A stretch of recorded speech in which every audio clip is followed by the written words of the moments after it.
thank you for attending. I initially told Joey that we could do an interview, and thought that it would be thoughtful to also have cameras on this interview because of the seriousness of the allegations. And so the first thing that I want to do is tell folks that it's incredibly important that people in Colorado and people in the United States have their due process. There's been a number of folks asking for my resignation without the opportunity for me to even tell my side. In fact, the governor of the state of Colorado and the lieutenant governor are two of the elected officials who have already called for my resignation. And I'm speaking directly to the people of Colorado. I have not had an opportunity to tell my side of the story, and it's going to come out today. It's very unfortunate that this has happened. First, what I'd like to do is show Joey and others my phone, and we did, before the cameras were rolling, I showed Joey my phone and showed that 26 times are recorded in my phone where I received phone calls from an individual from a 415 area code. And there were more phone calls, but it looks like I might have accidentally deleted them. There were many more phone calls. This individual has asked me, he originally asked me to resign in a text, and I'll show you the text as well, and said that if I resigned by midnight on Saturday, then I would receive a consulting job. When he said that to me, I told him that that was highly irregular. And his response was, do you want to work at Dairy Queen, or do you want a consulting job? I hung up on him at that point, and that was Saturday. After this interview is over with Joey, I'll show Joey the texts. In fact, maybe I'll just read them now.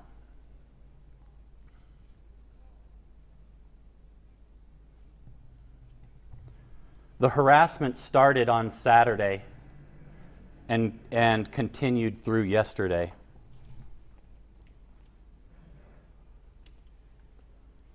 Why didn't you just block him?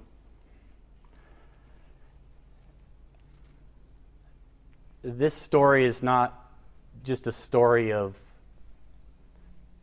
false allegations of sexual harassment, but I've been blackmailed and coerced, and my rights have been violated. And I wanted the proof, so I kept it on my phone, Joey. So the first text says on November 11th at noon, I can help, comma, it's what we do, won't ask again.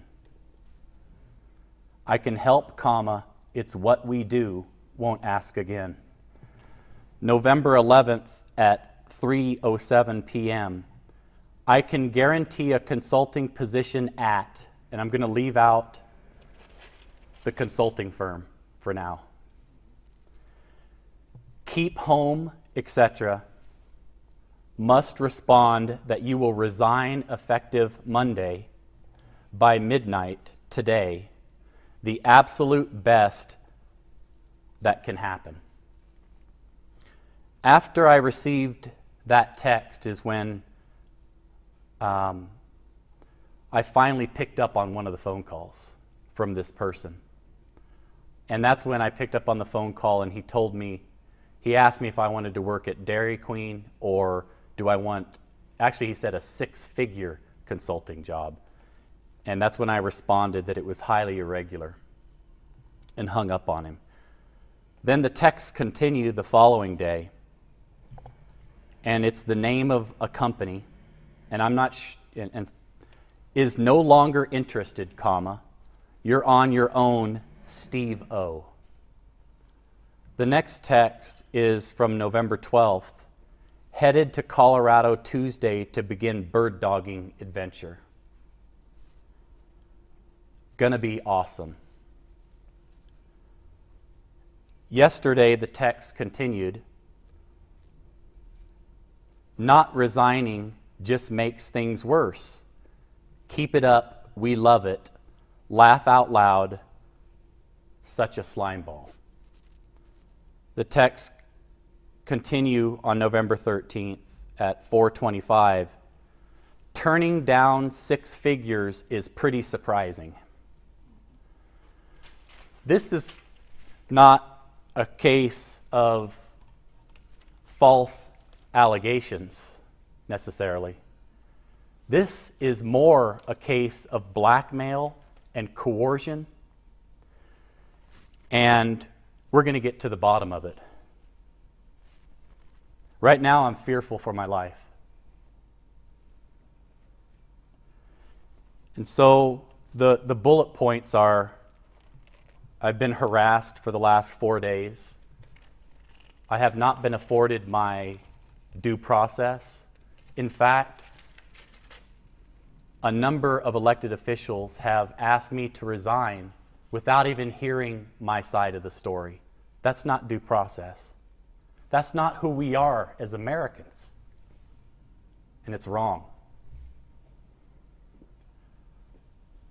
Most of the allegations are inaccurate, and we'll talk a little bit about that later on in the interview.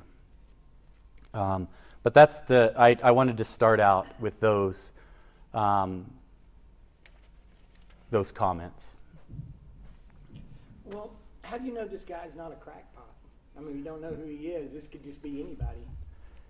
He could be a crackpot, but I've also received phone calls from people that I know who have asked for my resignation. A person that I know told me on the phone that we will make sure that you land on your feet okay if you resign. Are you going to resign?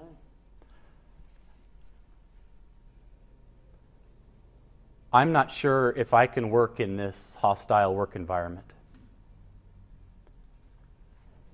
What does that mean? But I also believe in telling the truth. And we're going to get down to the bottom of it and find out why I'm being coerced and why I'm being blackmailed to resign. What can you tell us about the incidents that are alleged to have happened with Faith Winter and Cassie and Holly? Yeah, and Joey, forgive me, I've written down certain notes on my page here to make sure I hit the important points, and so if I look down at my paper, that's the reason why. But just talk about the incidents that you're accused of. Sure. So I'm going to address first the third accusation, which came from Cassie. And this is what happened that day. It was 2014, and the Colorado Young Democrats were having a function at an establishment called One Up. I had heard through the grapevine that One Up had the old-time games, like Miss Pac-Man and Centipede and those types of things. And I had never been to One Up before. So I was like, you know what? I asked a fellow legislator if that legislator would want to walk with me over there to One Up, and this legislator did. So I walked over from the Capitol to One Up, which is down on Colfax a few blocks, and we walked into One Up together. And I remember seeing a couple folks that I knew and he knew, and we waved at him and said hello. And at about that time, we walked past Miss Pac-Man. And I hadn't played Miss Pac-Man, Joey, in over 20 years. And so I told my friend and colleague that I was going to get some change. And so I walked over to the change machine and got some quarters. And when I walked back to Miss Pac-Man, there was somebody else playing it, so I had to wait for just a minute. And then they got off, and so I put my quarters in and started playing Miss Pac-Man. Well, I remember that day acutely and vividly because I got the high score that day on Miss Pac-Man. I hadn't played Miss Pac-Man in over 20 years, but got over 100,000. And so, so I really remember this day vividly. And there was a reporter there, and he asked me, Representative Lebsock, is that your greatest legislative achievement of the session? And I remember it really didn't set real well with me because I thought that we had got a lot done that session. And so I remember telling him a few of the things that we got done that session that I was really proud of, that I worked on. And I think he recognized that I was a little bit offended that day. And I think he apologized, and the legislator that I came with was with me the entire time. And once this legislator comes forward, you'll know why he was with me the whole time. Why But can't you come forward now? I'm going to be sensitive. This is a very sensitive topic, and allow him to come forward when he feels But he saw comfortable. you talking to Cassie. No, I did not see Cassie at all that night. I did not see Cassie at One Up at all. In fact, So her complete story is not true then. I'm not going to comment on what she said. I'm only going to tell you the story. My legislator colleague and I were there for probably about 15 minutes, give or take a few minutes. And most of the time, it depends on how long it takes to play a Miss Pac-Man game, up to over 100,000 points, right? And so we were there most of the time. He was watching me, looking over my shoulder, playing Miss Pac-Man. After I was done with the game, by the time I was done with the game and we turned around and looked, there were 2 other legislators there. So there was a total of 4 legislators there when we left. Okay, myself, the legislator that walked to One Up with me, and then 2 other legislators had come into the establishment while I was playing the game. And so we left. On the way out, we said hello to those 2 legislators, waved, I think, yeah. And so I didn't even talk to Cassie that night. And so that's the truth about the One Up story. That I haven't had an opportunity to tell my side of the story. And and so it's incredibly disappointing that the governor of this state and the lieutenant governor of this state has decided to call for my resignation when I didn't even have an opportunity to have my due process. Now, folks, do you see how the story's a little bit different, isn't it, than what you've been reading about in the Denver Post for the last 3 days? It's incredibly disappointing where we're at. It's incredibly disappointing. What about the other 2? Go ahead. Yeah. So I need to keep it together a little bit better, but Joey, I haven't got a lot of sleep in the last 4 days, and so it's a little hard too. Yeah.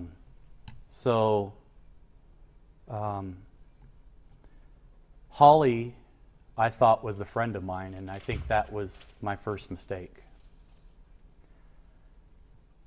As a legislator, I should have kept the legislator and lobbyist relationship where it should have been.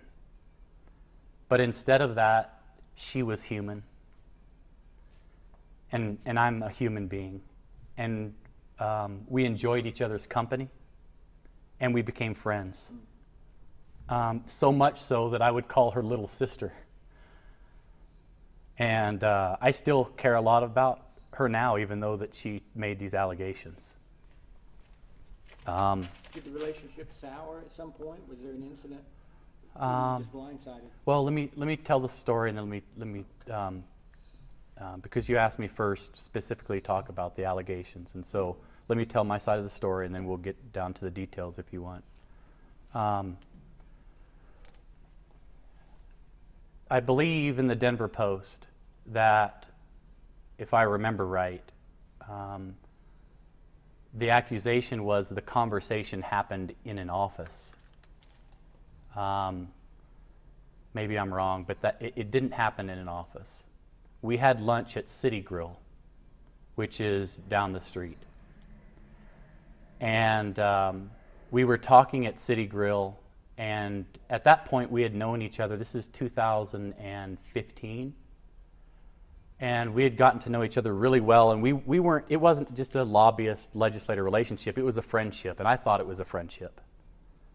And I loved her like a little sister. And she was telling me about some hard times that she was going through, and that I'm not going to say everything because I still care about her, and there's lives that could be ruined. And so I don't want to talk exactly about, but she was talking about some of her intimate relationships. And the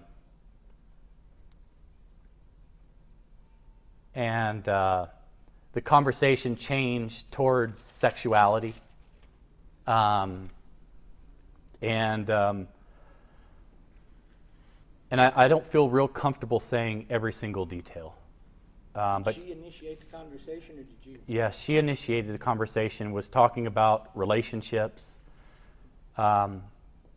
sex, and orgasms. And I responded by saying something pretty close to what she had said. At least what was reported in the paper. And I think I might have said, because it was going back and forth and she was telling me about her relationship, her sexuality, orgasms, and I'm not going to say any names. And then I responded, well, maybe I can help you with that. And it was just kind of in kidding. And she laughed and said, isn't that what interns are for? And I said, no, Holly, that's not what interns are for. I've never slept with a lobbyist or a legislator my entire time at the Capitol, and I remember telling her that. And so this conversation started in City Grill, which is right down the street from the Capitol, and it continued as we were walking. And so that portion of the conversation actually happened on the north side of Colfax, across from the Capitol. And so I think that in hindsight, I should have been more reserved, and I should have made sure that it was simply a relationship based on my position as a legislator and her position as a lobbyist representing folks and organizations. I allowed that relationship to become a little bit too close and too comfortable. But I got to be honest with you. I've been at jobs all my adult life where I hear others talking about sex openly. You know, I mean, it's, and it's not sexual harassment. They're just talking about their sex life with their husband or their wife or the person they're sleeping with or whatever. And that's what I was responding to Holly about that day. I am going to be incredibly sensitive with Faith's accusation. One, because she has told us that she had a horrible experience when she was 4 years old, I believe. And no one should have to go through that. No one should have to go through what she went through or what she says she went through when she was 4 years old. And so I'm going to be incredibly sensitive. I called on the accusers, the ladies, to file formal complaints. I said in my original statement that I have committed no crime. I have done nothing criminal. Not one thing have I done criminal. And in my judgment, I've done nothing. There's been no sexual harassment. There's been no sexual harassment, and I have done nothing criminal. There's Faith. I asked Faith and the other accusers to fill out a formal complaint, and she's done that. And I look forward to going through that process, because I think that Faith and I will be uniquely qualified to talk about this with our constituents, with the people of Colorado, and frankly the entire nation, because we've got a lot of work to do in this regard. There's folks out there that are hurt, and that was the reason why I did my second statement, because it really doesn't matter how I feel, and it really doesn't matter if I think what I said was okay, and it doesn't really matter, Joey, if I feel like I've had conversations that were joking or kidding or just kind of bantering back and forth with a friend. The most important thing that matters is how the other person feels, right? And so I'm going to be 100% honest during this entire time. And I believe that Faith and I will have an opportunity, either in a joint effort, and I'm willing to do that as well, or separately, have some education, right? And we can talk about it openly, about sexual harassment, about feelings about how men may perceive things different than women. There's a whole lot of things that we can talk about, that we can be real sensitive about and thoughtful. And I'm hoping we can do that, because you know what? That's what folks elected us to do, the right thing, and that would be the right thing to do. So do you support what the House Speaker and the Senate President, they've called for more policies and more reviews on sexual harassment policies, so you support? Oh, sure, you bet. Yeah, any type of education is going to help immensely.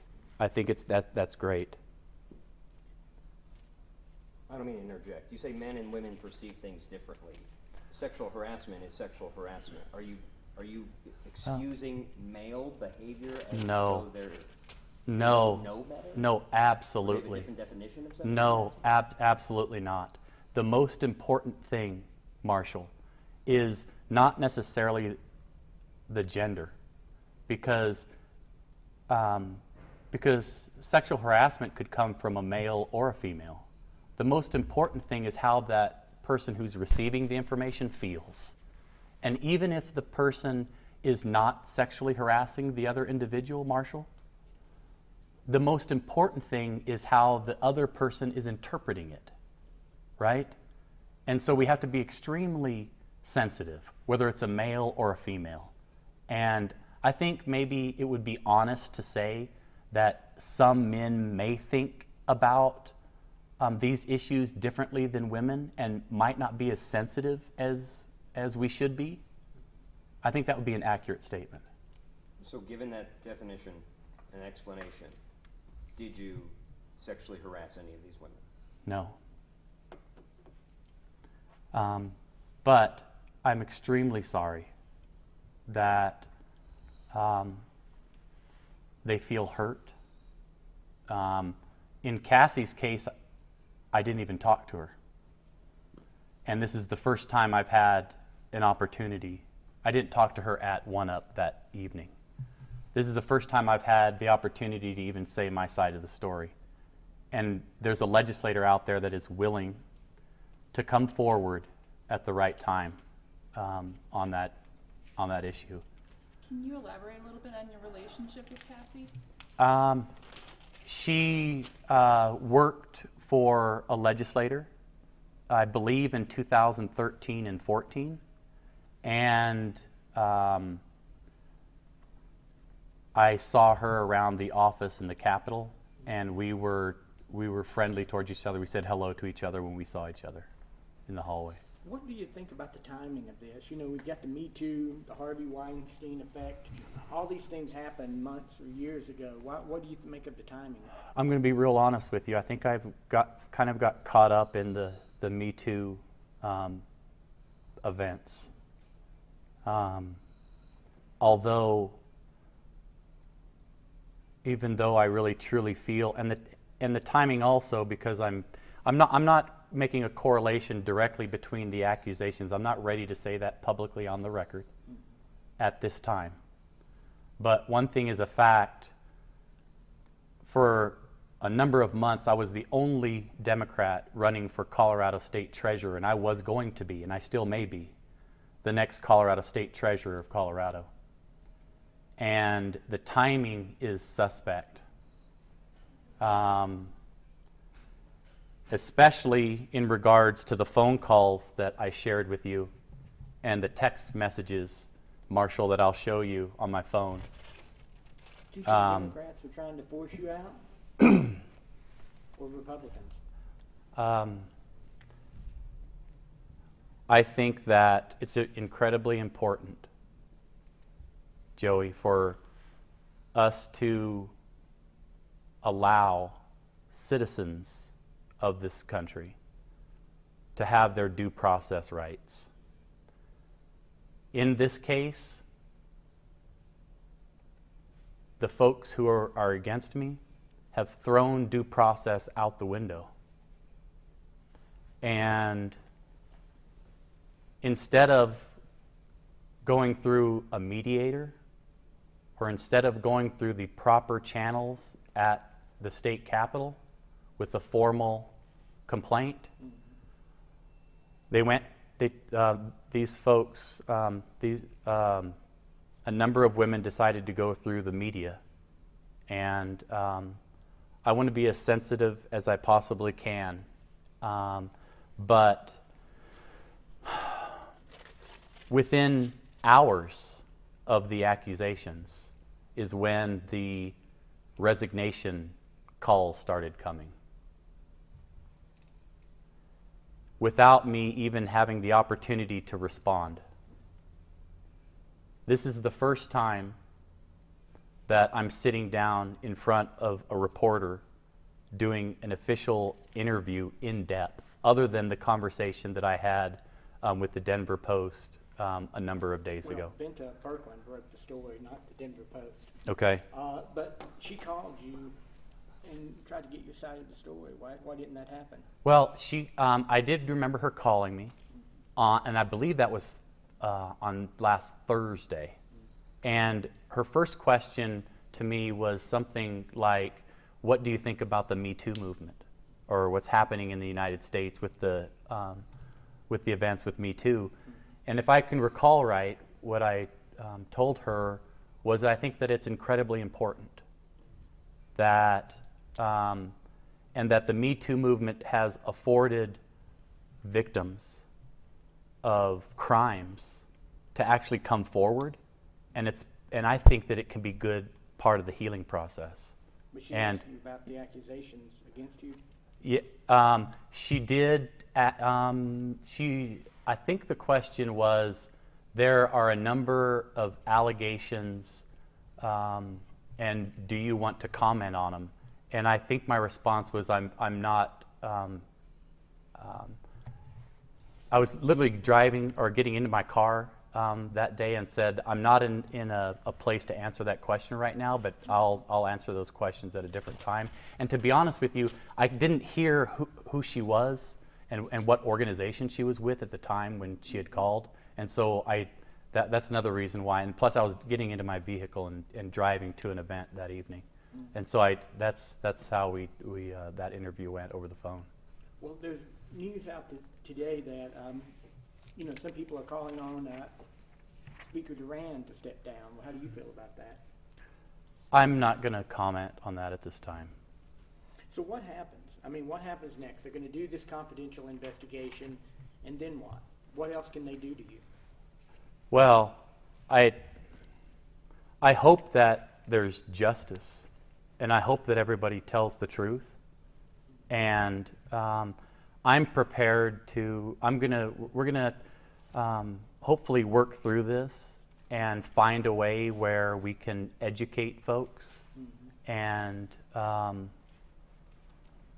make sure that we're acutely aware that sexual harassment is real, and that we need to be incredibly sensitive and improving, and that's what I'm dedicated to do. Are you humiliated? Am I humiliated? You know, the first 48 hours were kind of tough, but I have received dozens of phone calls from folks who read the story and said, Steve, you know, and text messages, please tell your side of the story because we know this is not you. And so this is the first time that I've been able to sit down and actually say my side of the story.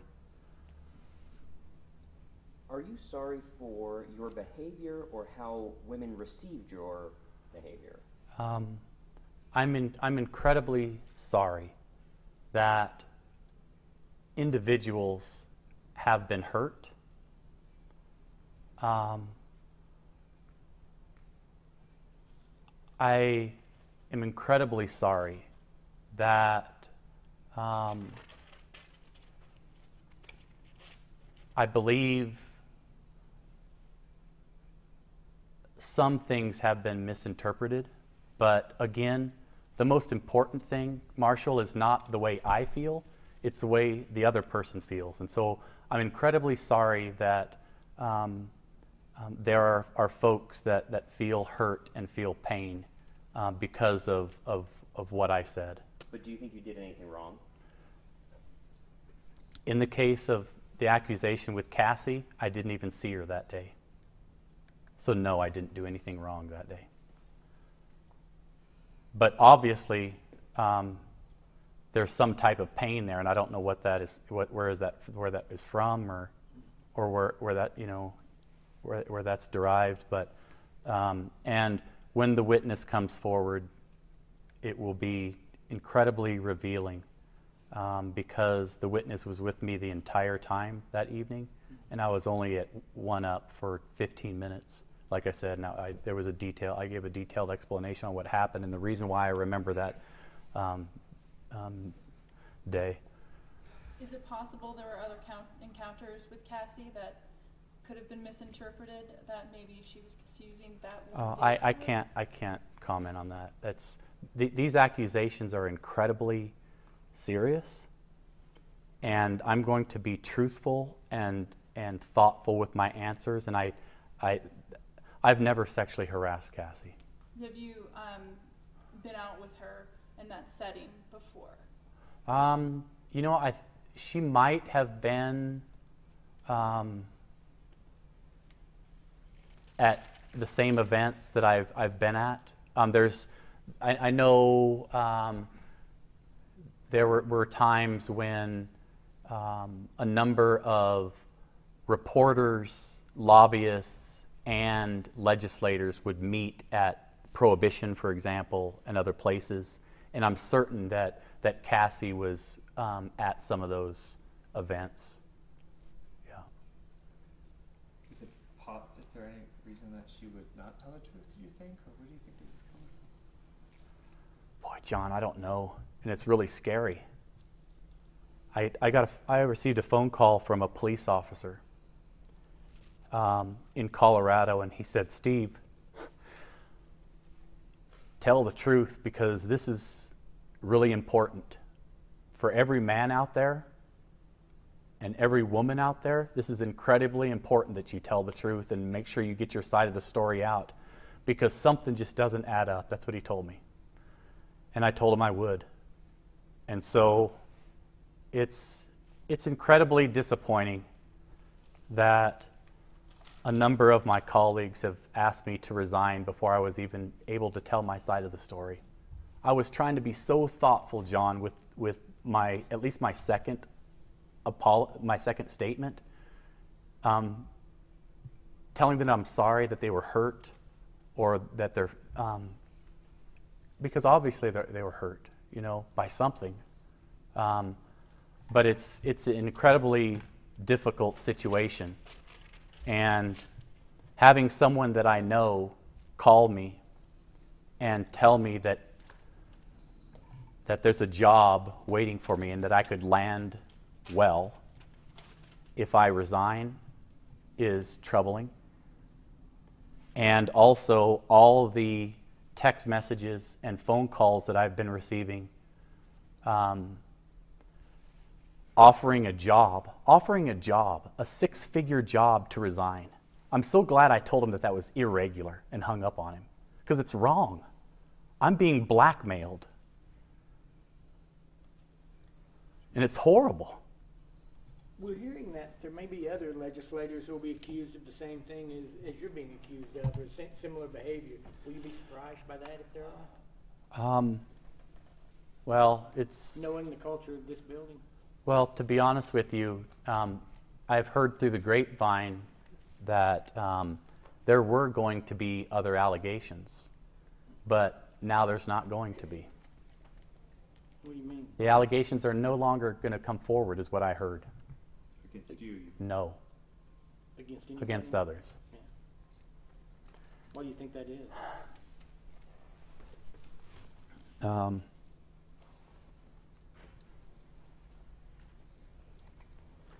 I don't know if I feel safe answering that question right now. You mentioned safe before. Why are you afraid for your safety? Did you see all the text messages that I'm getting? Yeah, from that guy? Yes, and 415? yeah. But, I also get. I have got other text messages, threatening text messages, phone calls. I am being harassed, and I'm being violated. And the accusations against me are not true. And going to law enforcement?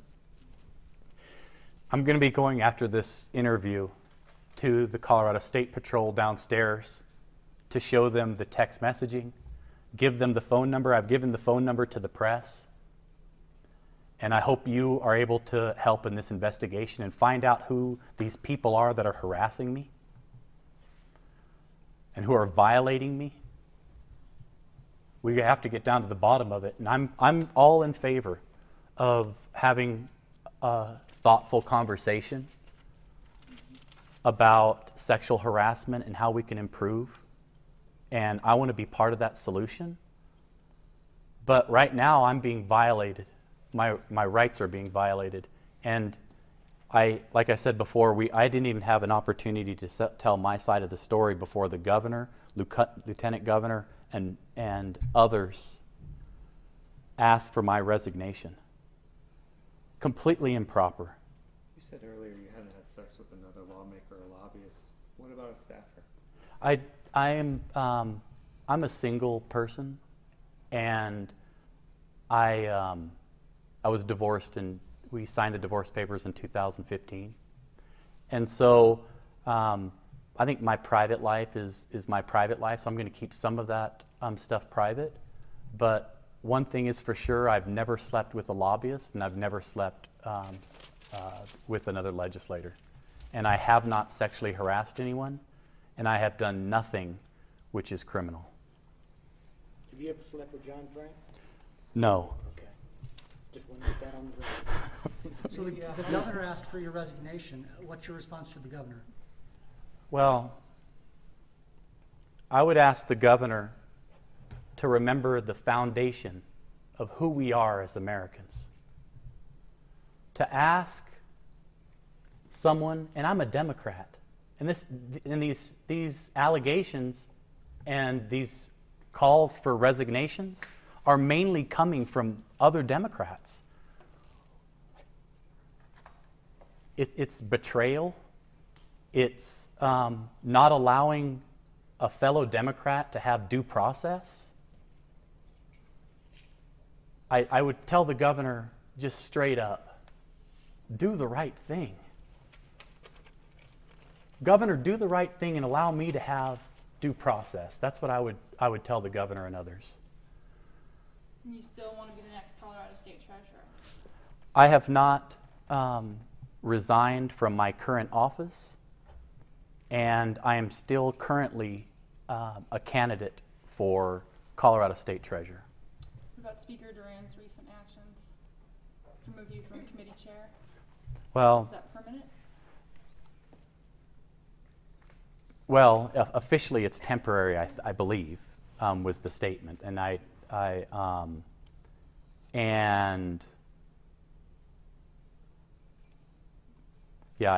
really don't have a lot to say about that. I'm still a legislator. I'm still representing my constituents to the very best of my ability. I've advocated for the most vulnerable in this building for 5 years, for women. I've had 100% women's lobby scorecard every single year I've been down in the state legislature. I advocate for children. I'm going to continue fighting for working class folks because they need a fighter down here fighting for them, and they know I fight for them. And I'm going to tell the truth with this investigation, and I'm going to make sure that we get down to the bottom of this coordinated effort, this campaign. It's scary. And, you know, my rights are being violated. It's just amazing that this is happening in my country, in our country. It's unbelievable. Steve, when you went from vice chair to chair, was there any discussion about being promoted to chair? Any discussion? The speaker asked me, like she asked every member of the caucus, is there any leadership positions you're running for? Is there any positions you're seeking? And I can remember a phone call and a number of conversations with her where I expressed to her that I was the most qualified person in the caucus to serve as chair of local government committee because I served as both mayor pro tem and city council in the city of Thornton for 8 years and had served on the local government committee for 4 years before my appointment to chair of local government. And so I was appointed to that because I was the most qualified person for the position. Was there conversation about what happened with Faith Winter during that conversation? No. So you asked to be elevated to that position as a larger ask from the speaker, who wants what position? I wouldn't characterize it like that. I'll characterize it the way it happened and the way it is. I would characterize it, Marshall, as every single year there's new legislators. And some legislators leave and new legislators come on. Some are appointed, some are elected. And every single year the speaker has to make important decisions on who the most qualified person is for each chairmanship and vice chairmanship and what committees that person should sit on. And so it's not an ask, Marshall. It's the speaker reaches out to members and has conversations with staff and conversations with members to determine, and that's every speaker, right? But to determine which. Marshall's point is, she didn't bring up this as a concern of hers. Absolutely not, no. And I don't mean to. Well, I wanted to know, like, did you ask for it? Was it just assumed because you were vice chair? Was there a discussion, here are things I expect of you if you're going to be the chair?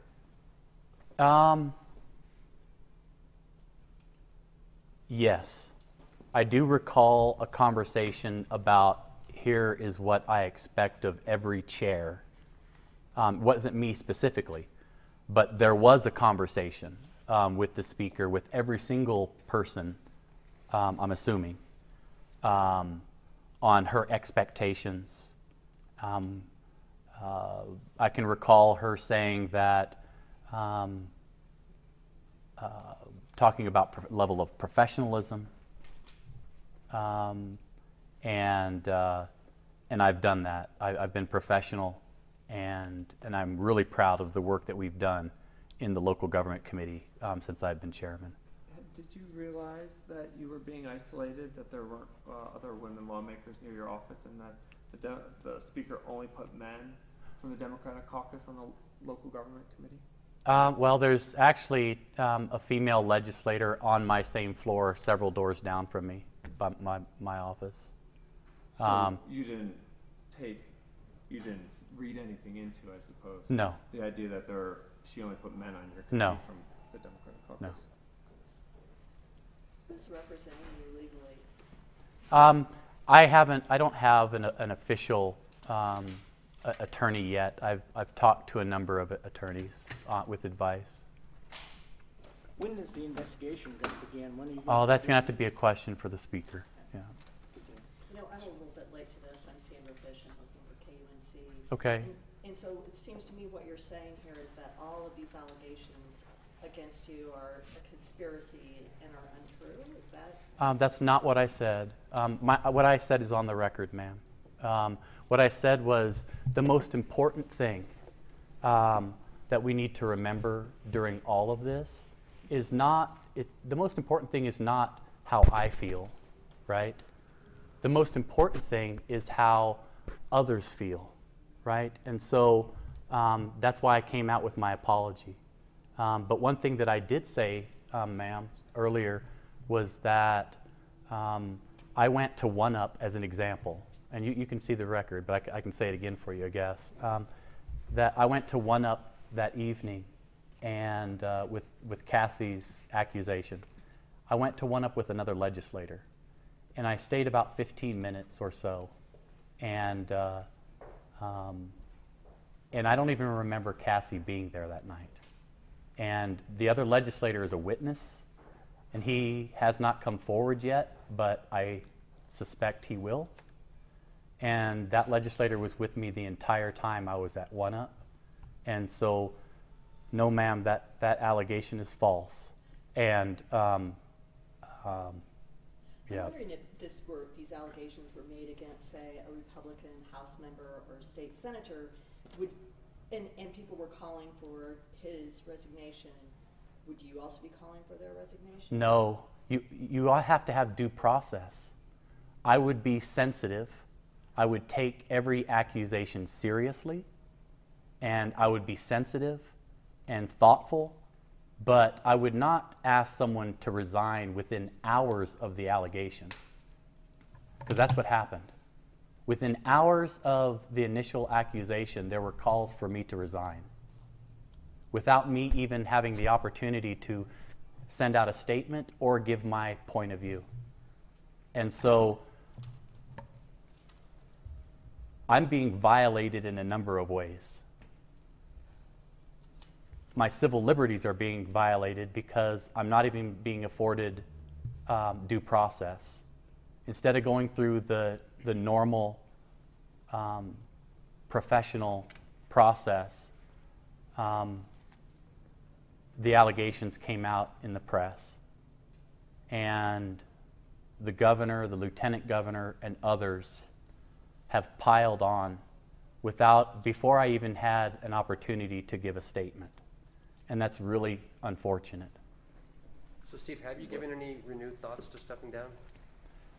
I have publicly stated that I'll be having a press conference on November 30th, where I'll be talking about my future both as a state representative and my candidacy for Colorado State Treasurer. So you're not willing to say one way or the other at this moment? I think I just gave that a pretty decent statement. On November 30th, I'll have a press conference, and I'll be very thoughtful between now and then and tell the truth. In fact, I'll be heading downstairs right now to find the Colorado State Patrol to show them my text messages that I have on record and share the conversation that I had with an individual who was trying to get me to step down. And they wanted me to step down real fast. I don't know if anybody noticed that. They were asking for my resignation immediately. But you know what? We're going to get down to the bottom on what this is really about. Because it's not fair to violate someone's civil liberties. And it's not right to take away someone's due process and ask for a resignation within hours of the allegations.